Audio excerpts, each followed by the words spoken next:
കേരളത്തിന്റെ ഏറ്റവും പ്രിയങ്കരനായ ജനകീയ നേതാവ് ശ്രീ വി ഡി സതീശൻ അവരുടെ നമ്മുടെ ഓരോരുത്തരും പേരും സ്വാഗതം ചെയ്യുകയാണ്. ഏറ്റവും പ്രിയങ്കരനായ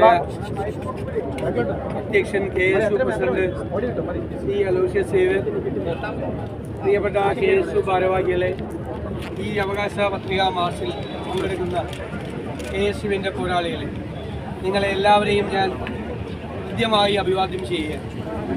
കേരളത്തിലെ വിദ്യാർത്ഥികളുടെ പ്രധാനപ്പെട്ട നീറുന്ന പ്രശ്നങ്ങൾ ഉയർത്തിപ്പിടിച്ചുകൊണ്ട് സർക്കാരിലെ പരാതി കൊടുക്കുകയും ആ പരാതികൾ അവകാശങ്ങൾ നേടിയെടുക്കുന്നതിന് വേണ്ടിയിട്ടുള്ള പോരാട്ടത്തിലുമാണ് KSU. നമുക്കറിയാം, സംസ്ഥാനത്ത് KSUവിൻ്റെ അതിശക്തമായ തിരിച്ചുവരവിന് വിദ്യാർത്ഥി കേരളം സാക്ഷ്യം വഹിക്കുന്ന ഒരു ചരിത്ര മുഹൂർത്തത്തിൽ കൂടിയാണ് നമ്മൾ പോകുന്നത്. കേരളത്തിലെ വിദ്യാർത്ഥികളോട് സംസ്ഥാനം ഭരിക്കുന്ന സർക്കാർ വിദ്യാഭ്യാസ രംഗത്തോട് കാണിക്കുന്ന പൂർണ്ണമായ അവഗണനയ്ക്കെതിരായിട്ടുള്ളൊരു പോരാട്ടം കൂടിയാണ്. ഇവിടെ സൂചിപ്പിച്ചതുപോലെ KSUവും MSFും എല്ലാം നടത്തിയ വലിയ പോരാട്ടം കേരളത്തിൽ ജയിച്ചു വരുന്ന SLC ജയിച്ചു വരുന്ന വിദ്യാർത്ഥികൾക്ക് ആവശ്യമായ സീറ്റുകൾ +1-ലില്ല. മലബാറിലെ 6 ജില്ലകളിൽ 10,000-കണക്കിന് സീറ്റുകൾ വേണം എന്നാവശ്യപ്പെട്ടുകൊണ്ട് നടത്തിയ സമരം നിയമസഭയ്ക്കും വിദ്യാർത്ഥി സംഘടനകൾക്കും നൽകിയ ഉറപ്പിൻ്റെ ഭാഗമായിട്ടാണ് അവസാനിച്ചത്. അതിൻ്റെ ഭാഗമായി പുതിയ കോഴ്സുകൾ തുടങ്ങിയില്ല എങ്കിൽ തീർച്ചയായും പ്രതിപക്ഷവും വിദ്യാർത്ഥി സംഘടനകളും വീണ്ടും സമരം ആരംഭിക്കേണ്ടി വരും എന്ന് ഈ അവസരത്തിൽ മുന്നറിയിപ്പ് നൽകാൻ ഞാൻ ആഗ്രഹിക്കുന്നു. മാത്രമല്ല, ഉന്നത വിദ്യാഭ്യാസ രംഗത്ത് വലിയ മാറ്റമുണ്ടാവുകയാണ്. 4 വർഷത്തെ ഡിഗ്രി കോഴ്സായി മാറാൻ 4 വർഷത്തെ ഈ ഡിഗ്രി കോഴ്സിലേക്ക് മാറുമ്പോൾ ഈ ഉന്നത വിദ്യാഭ്യാസ വകുപ്പും സർവകലാശാലകളും എന്ത് മുന്നൊരുക്കമാണ് കേരളത്തിൽ നടത്തിയിട്ടുള്ളത്? ഈ 4 വർഷത്തെ കോഴ്സിലേക്ക് നിലവിലുള്ള ഒരു സിസ്റ്റത്തിൽ നിന്ന് പുതിയ സിസ്റ്റത്തിലേക്ക് മാറുമ്പോൾ ഉണ്ടാകാൻ സാധ്യതയുള്ള പ്രശ്നങ്ങൾ, മറ്റു ബുദ്ധിമുട്ടുകളൊന്നും ഒരു തലത്തിലും ചർച്ച ചെയ്യപ്പെട്ടിട്ടില്ല. വിദ്യാർത്ഥികളുമായി ചർച്ച ചെയ്തിട്ടില്ല, വിദ്യാഭ്യാസ വിദഗ്ധന്മാരുമായി ചർച്ച ചെയ്തിട്ടില്ല, പ്രതിപക്ഷവുമായി ചർച്ച ചെയ്തിട്ടില്ല. ഒരു മുന്നൊരുക്കവും ഇല്ലാതെയാണ് പുതിയ വിദ്യാഭ്യാസ നയത്തിൻ്റെ ഭാഗമായ 4 വർഷ കോഴ്സിലേക്ക് ഇവർ കടക്കാൻ പോകുന്നു.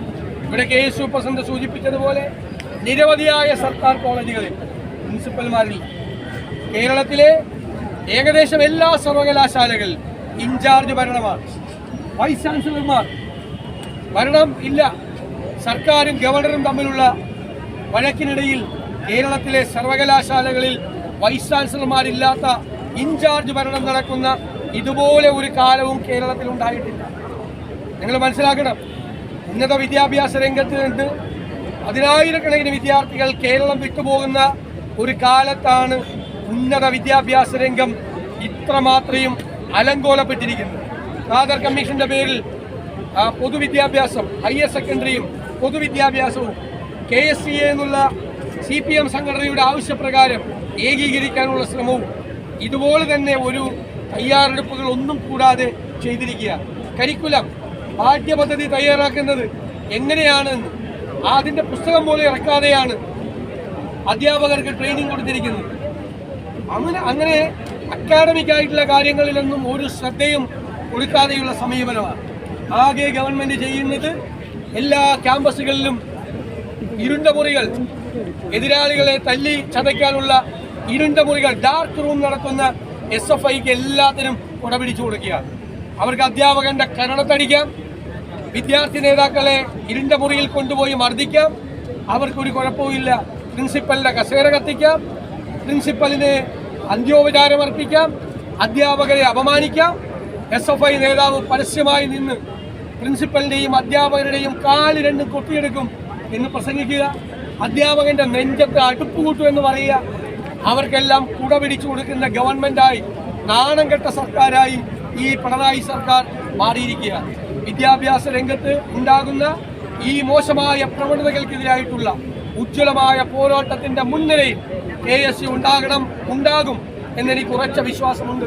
അതിന്റെ തുടക്കമാണ് KSU നടത്താൻ പോകുന്ന പോരാട്ടങ്ങളുടെ തുടക്കമാണ് ഇവിടെ ഈ അവകാശ പത്രികാ മാർച്ച്.